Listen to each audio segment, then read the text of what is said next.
Assalomu alaykum do'stlar. Mana navbatdagi bizni milep amaliyotimiz.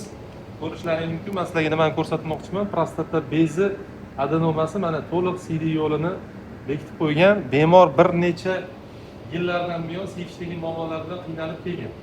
Mana kirib borayotganimizda mana bu yoqda qo'vuq. Qo'vuqning ichidagi mana bu tuzilmalar biriktiruvchi to'qimaga aylanib, ya'ni qiynalib, qiyinchilik bilan siyib yurishda oqibatda CD tufagini shilliq qavat mashq holatgacha keladi.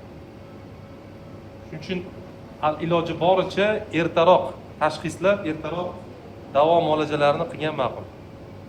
Hozir mana ko'rasizlar, lazer bilan prostata bezini bismillah mana boshladik.